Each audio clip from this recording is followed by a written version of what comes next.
Representative Massie. Early applause. We know Congress in November 2012 after serving as Lewis County Judge Executive who represents Kentucky's 4th Congressional District, stretching across northern Kentucky and 280 miles of the Ohio River. Over the past year, Thomas has earned the nickname Mr. No. Thank you.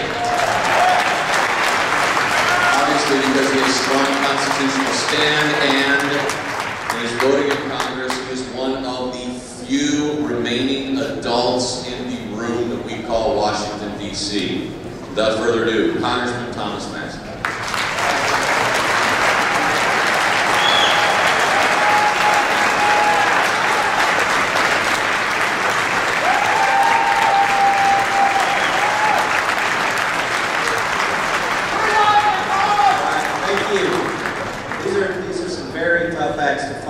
Listen, what I'm going to tell you tonight is the truth, and I doubt you've ever had a congressman tell you as much truth as I want to give you tonight. It's going to be hard to take. It's a bitter pill to swallow.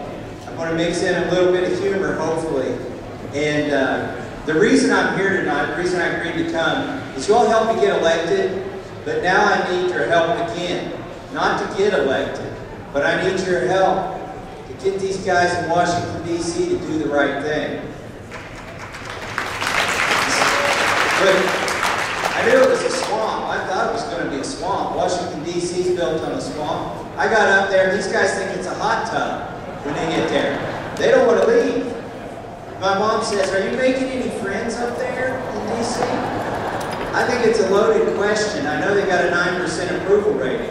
So when anybody says, "Are you making any friends?" I say, only with the 9% that you approve of. But listen, the biggest crisis that we're facing in this country today is our debt. There's a lot of bright, shiny objects that pop up on the screen to try and grab your attention, but they're taking your attention away from the fact they are spinning us into oblivion. There's a false premise out there that we can't stop it. We can stop it. Every week I've been up there, we vote on something that spends money. And they call me Dr. No in the news, or Mr. No in the newspaper. But you know what, I think somebody told me they spelled it wrong. It's supposed to be K-N-O-W, because I know what's in the bills before I vote on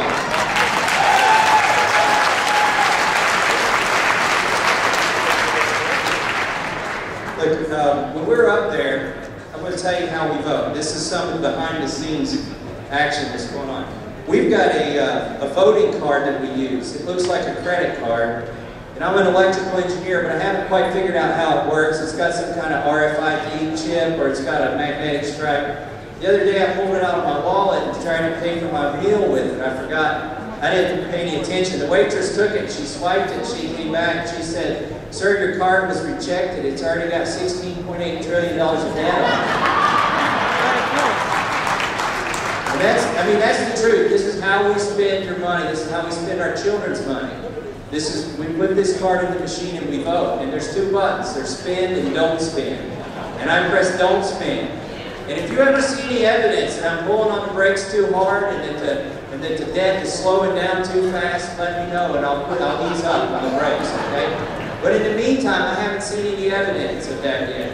I don't think people up there are pulling on the brakes hard enough. There's, again, this is part of the truth, and just I hate to tell you this, but the people in Washington, D.C. are not ultimately looking out for your well-being all the time. They go up there with good intentions, but what they're consumed with, the Republicans are consumed with keeping the majority in the House of Representatives. Obama and the Democrats are consumed with taking the majority away. And both sides, people say, well, we've got a problem. There's too much ideology in Washington, D.C. There's not too much ideology. There's too much focus on trying to keep the majority. And so they forget what we're up there for. And so anything that we vote on, it's almost like every congressman wakes up in the morning, how are we going to keep the majority? Oh, well, I've got a trick that'll work. I mean, they've got a deal for everything. The fiscal cliff deal, the debt deal, the continuing resolution deal. America doesn't want deals, America wants solutions. The problem is their plans have too many moving parts. I've been in closed rooms, closed doors, no staff, no media, talking with other Republican congressmen, and they say, well, we really don't want to slow down the implementation of Obamacare, because if it kicks in 2014, we'll get more seats in the House and we might take the Senate. That is disgusting to me. I feel like I have to leave the room and throw up when I hear that. It's very discouraging. And I mean, there's so many of these plans that they kind of get their motivations backwards when they come up with these things. There are some good people up there that are doing the right things, so when they do, you need to reward them. I want to tell you a story about one of the first times I used this voting card, and I voted independently because I had read the bill. Now, I put my card in the machine, I voted, and I sat down. There was a screen that had almost all green on it. The yeses are green and the noes are red, and I was the only red no up there. And somebody from the staff, the leadership staff, came and sat down next to me and said, "Sir, you voted no."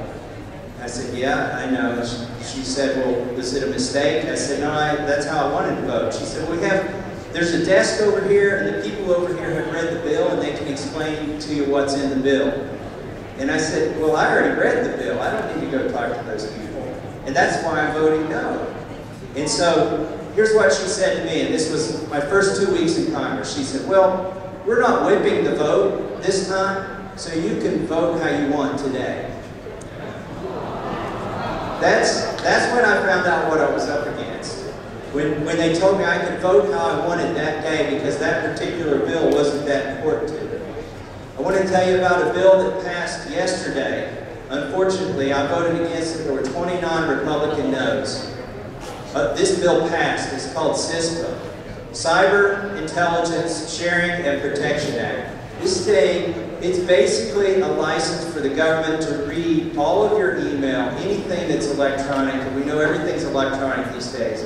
It absolves any company that, if a company violates your Fourth Amendment rights and gives this data to the government without going through the due process of a search warrant, which is guaranteed in the Fourth Amendment, if they do all that, these nefarious things, they're absolved of any liability. You cannot any longer, if this passes the Senate and gets signed by the President, it's already passed the House, your Fourth Amendment rights to be secure in your person and your papers are gone on the internet.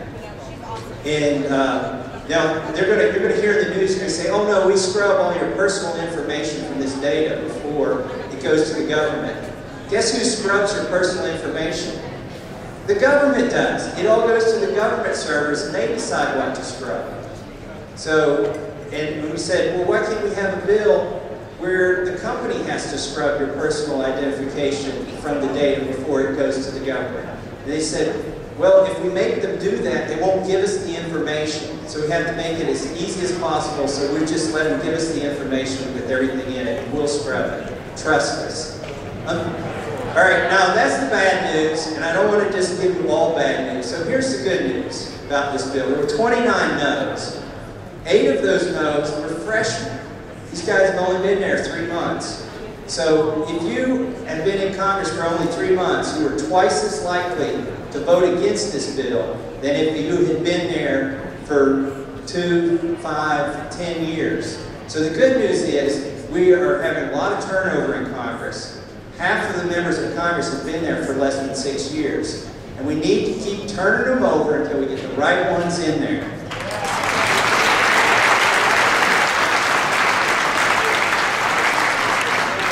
You know, because the next thing that it's going to come up on your radar. And at first I thought, there's no way this bill will even come to a vote. But guess what? They snuck it in and they voted on it in the Senate. It's non-binding in the Senate. This is the internet sales tax. And all right, if you're for smaller government, if you're for lower taxes, less regulation, and keeping our jobs in America, how in the world could you be for an internet tax? Tell me. I don't. The other bad thing about this tax is it takes a state's jurisdiction and extends it to 49 other states. There's no precedence for this anywhere in prior law. So the state of Kentucky could force all 49 other states, companies in those states, to collect a sales tax and send it to Kentucky. This thing I thought didn't have a snowball's chance. It passed the Senate. This was a non-binding, they did it as an amendment to a budget. It'll never get passed, so it really hasn't passed yet. but to see how many votes they had in favor of it, they brought it up for a vote. It passed 74 to 25 in the Senate, which means at least half the Republicans voted for it in the Senate. So I started thinking, and by the way, just a couple days ago, Harry Reid said he's going to skip the committee process and bring this bill up for a vote in the Senate without going to regular order. They could do exactly the same thing in the House. They've done it multiple times in the times I've been in Congress. These things called committees and hearings, those are so inconvenient. People might find out what we're doing. So they've decided to skip regular order so many times and pass these bills. They might do that with this internet tax. And I'm going to need your help. I'm going to need you to get on the phone lines and melt those phone lines, these congressmen and these senators, if they even consider passing this thing. And I'm telling you, it's under the radar. I'm going around and trying to get other congressmen to sign a letter to Speaker Boehner and to Leader Cantor that says, look, don't even let this thing come to a vote. Stop this in committee. We don't want an internet tax. We're the party of smaller government, less taxes, less regulation. So I'm going to need your help on that. Now here's the good news. You guys are effective. I want to tell you some behind the scenes, what happens on the other side of that curtain. I've been on the floor of the House. When congressmen walk in, they don't even know what the bill is. They'll ask me. They've been there years. They'll come in, what are we voting on here? They don't know what the vote is, and I'll tell them, oh, this is such and such bill. Well, what's in it? They literally come there without being informed, and they have a staff. Now, it is true, sometimes we only find out about these bills 2 days, 3 days, sometimes 11 hours before we have to vote on it. We have a staff of about 15, and as long as you tell your staff not to play Xbox and to read the bills, you should be reasonably well informed when you walk into the House. That's the bad news. The good news is, they've also asked me when they walk in there to vote, how are your phone calls running on this issue? They're running 2 to 1 in my office this way. They're standing there, they're not sure how they're going to vote, but they've listened to your phone calls and they want to know how many phone calls the other guys got on this. So your phone calls do matter. I can tell you with certainty your phone calls matter. The other thing that matters are organizations, third-party organizations. There have been congressmen standing there talking to me, how are you going to vote on this? And they'll say, is FreedomWorks going to score this vote? Is Heritage going to score this vote? Is Club for Growth going to score this vote? Now what does scoring a vote mean? They keep a scorecard on congressmen, and you should watch these scorecards. They keep a scorecard on the congressmen, but they only score the votes that are important to that organization. And for most of those I just named, for all those I just named, they're for smaller government, less regulations, they're for everything that you're for. So you need to watch those scores. Now the congressmen, they'll get in closed rooms and they'll say, oh, don't worry about those scores, they're just trying to raise money. Well, I didn't see a congressman that got elected without raising money. These third-party organizations, they do stick to their principles. And so I've seen congressmen on the floor. I've talked to them the day before. They're all going to vote yes for something. And then 4 hours before we walk on the floor, FreedomWorks says, we're scoring this vote. And they walk on the floor and they change their vote when they get there because they know the light of day is going to be shining on them.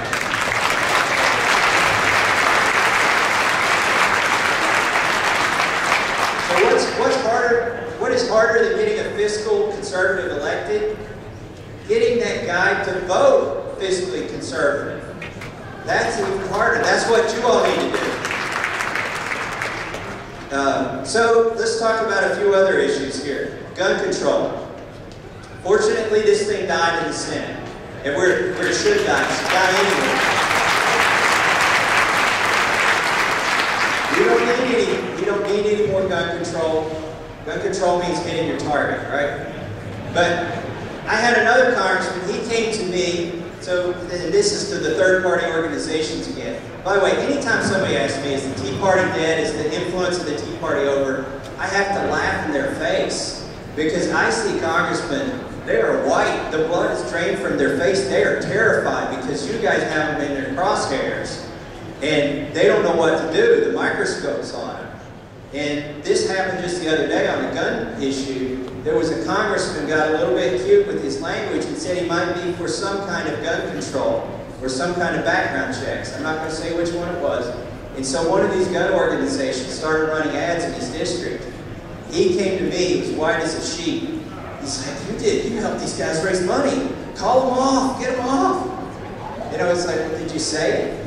Well, yeah. It's like, well, people need to know that. So anyways, you do have influence. These third parties have influence. Now, Obama got shut down in the Senate.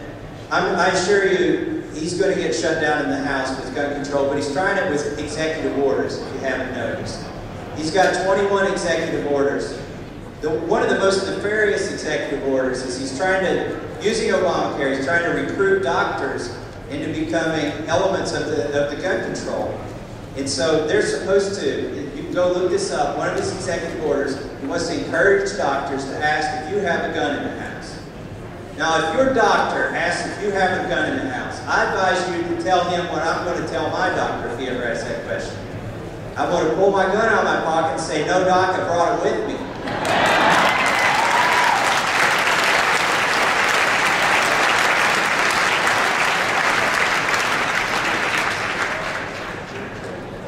So, anyways, we've got it. I need your help. I really need your help. And I'm here to tell you tonight that your phone calls matter. Congressmen listen to you. They may not read the bills, but they do answer the phone.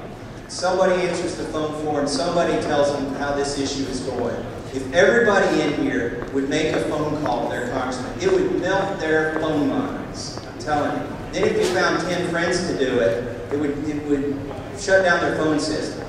So you need to do that. You need to write letters. If it's something urgent, though, you need to call. These letters, they go through scans, and unfortunately, there are people that will do nefarious things with the letters. So those take 2 or 3 weeks to get to us. I would encourage you to do a phone call. I would encourage you to call the Washington, D.C. office. And if you have time on an issue, you can send a letter, but if it's urgent, do the phone call. One of the first things that you run into when you get into Congress is they ask you, do you want a BlackBerry or an iPhone? It's a real tough decision. You can see some of these congressmen are just terrified. Do I want a BlackBerry or an iPhone? They can't even figure out how to vote sometimes. Well, I chose an iPhone, and I showed it to my son. It's an iPhone 5. It's better than my personal iPhone. I got an iPhone 4. And he said, wow, that's neat, Dad. That's a lot nicer than your phone. And he took it in his hands, and I said, you cannot put Angry Birds on that phone. And he said, oh, I understand. My son, by the way, is only 12 years old. He said, I understand, Dad, that we can't put Angry Birds on the phone. He said, because the government paid for it, right? I said, yes, son, the taxpayers paid for that phone. He said, well, then you have an Obama phone, Dad.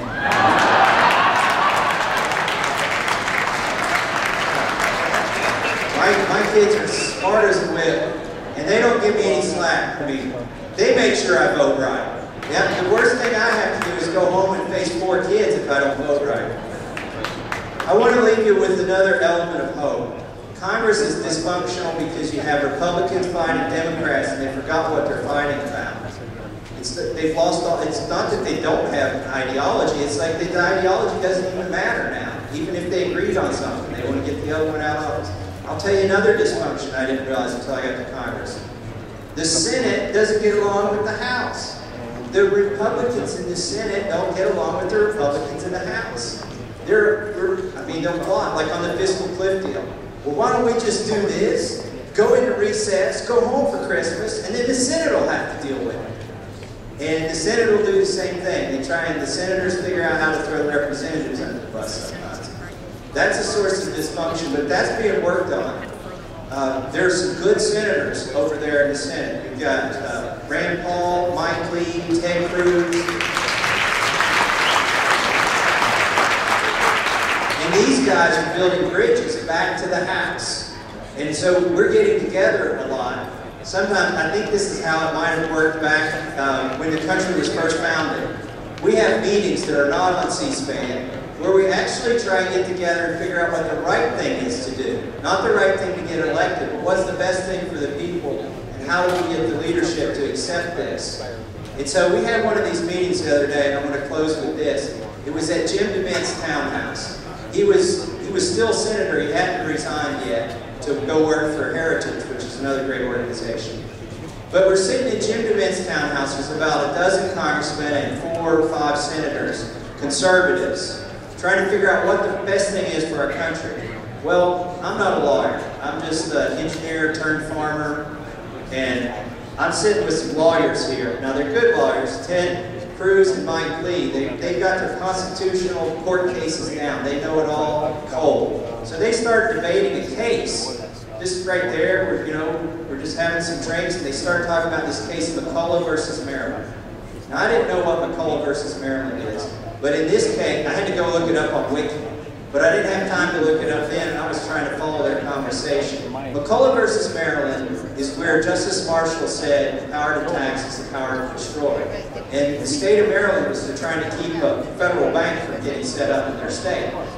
But I didn't know all this. I had an 8th grade civics lesson, and I didn't go to law school, and I didn't study all these previous cases. So they keep talking McCullough this, McCullough that, and I'm thinking, what the heck is McCullough? And then Jim DeMint leans over to me and he said, that's okay, it's okay. When I got here, I thought McCullough was a chainsaw too. Anyways, thank you and God bless. Keep them honest.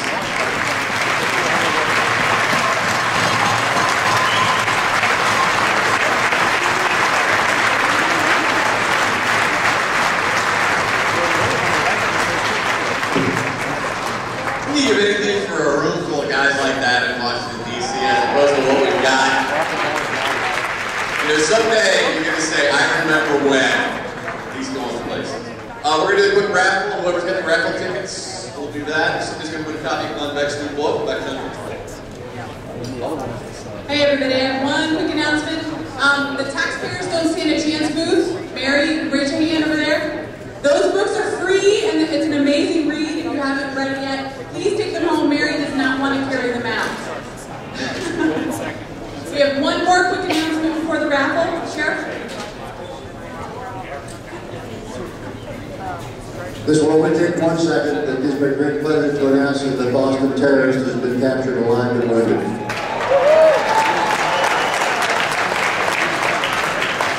How about that? And thanks to everybody who showed up with great information tonight. Please take it and apply something you learned tonight to your friends, your relatives, your coworkers. You can only help by spreading the word for freedom and liberty. With that, They just were right, and then if they were done, they don't want to research, they don't want to get to the oh, raise $125 for the Frederick Douglass Republican movement. I was getting ready to count the dollar signs at 8,000. If you are the holder, I'll read the last 3 digits. It's 714. 290-714. Right there.